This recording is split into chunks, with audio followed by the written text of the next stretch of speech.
Oh, Ladies and gentlemen, welcome to episode 3.5 of A Hardy Conversation.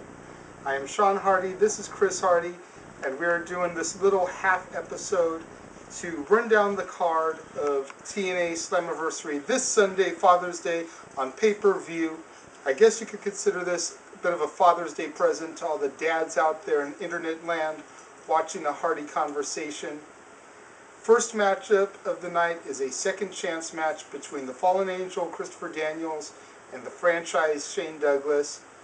I got to go with the franchise on this one. Either that or it's going to be a double DQ, double count out, something funky like that to make them both have a spot on the roster. I think it's going to be Daniels. I think franchise is going to go back to Minnesota and do a manager at Target. You know, that's what he's good at, I've heard. But I think, personally, Daniels will win. Second match is an intergender tag team Monsters Ball match featuring Raven and Daphne versus Taylor Wilde and Abyss. I gotta go with Raven and Daphne on this one. I think Raven has been in enough of these matches, and Daphne is just crazy. I think they're gonna carry the match, and it's gonna be just awesome. Yeah. I think Abyss is going to win. I think that Raven has been way too hard on Abyss. He's been getting, the victories over him.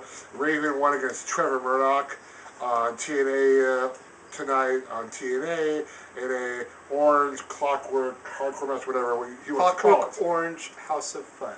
Yeah, whatever. Hardcore match. And he beat Jethro Holiday. Trevor Murdoch doesn't exist in TNA. But whatever, I think Abyss will win. It has to be very bloody, very good. Third match is for the TNA Knockouts title. Angelina Love is going to defend against Tara, a.k.a. Victoria. Me and Chris agree on this one, hands down. Tara's going to win, become the second person to be WWE Women's Champion and TNA Knockouts Champion. Yep. Next match on the card is for the tag titles. Team 3D defending their TNA Tag Team Championships against Beer Money Inc. I think Beer Money is going to get this one. They've been behind a solid push, having won the Team 3D Invitational Tag Team Tournament. So, yeah, look for Beer Money to take this one. Yeah. Next match is Steen versus the Blueprint Matt Morgan, where if Matt Morgan wins, he gets a spot in the main event Mafia. I think, I don't think that Matt Morgan is main event Mafia material, really, but I think he made a very good point on this week's Impact where he said that he's never really been given a shot at a main event spot or at a championship.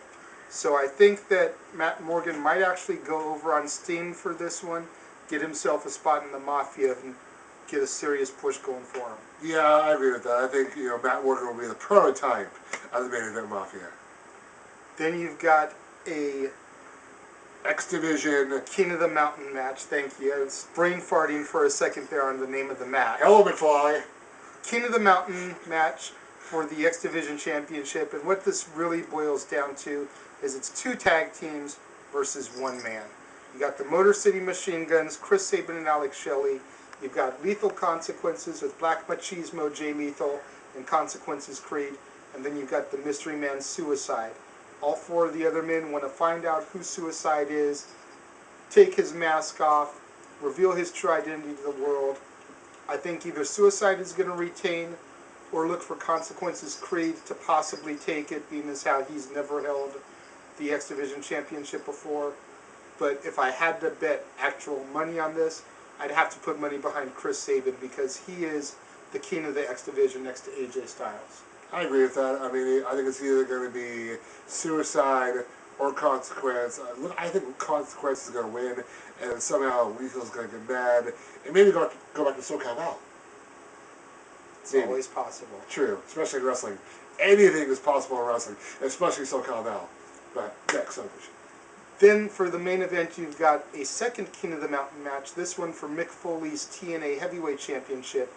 Mick Foley, Jeff Jarrett, AJ Styles, Samoa Joe, and your Olympic gold medalist, Kurt Angle. I gotta go with the sentimental favorite on this one. My boy, Jeff Jarrett. He's not called the King of the Mountain because it's a cool moniker. He's called the King of the Mountain because he dominates in those matchups.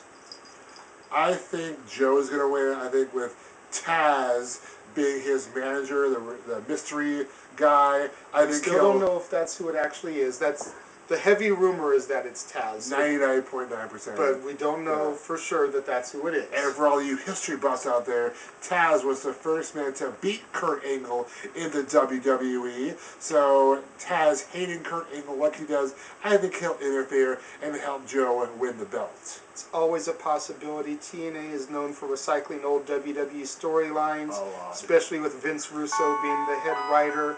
So it's a darn good possibility that Taz will interfere, cost Angle the match, and help Joe win. Yep. This has been episode 3.5. We'll go over what actually happened at the pay-per-view when we film episode 4 next week. As always, you can submit your questions to myspace.com/thehardiguys or go to youtube.com/user/thehardiguys. Submit your questions there. If you want to just ask me a personal question, you can. I've got a couple of questions directed just to me that I will address on episode 4. Likewise, Chris has a couple questions addressed to him that he will be answering on episode 4. So if you guys want to ask a question of both of us or of just one of us, feel free. We are always open to answer your guys' questions. Yep. So until next week, I am Sean. I am Chris. And we will see you on episode 4.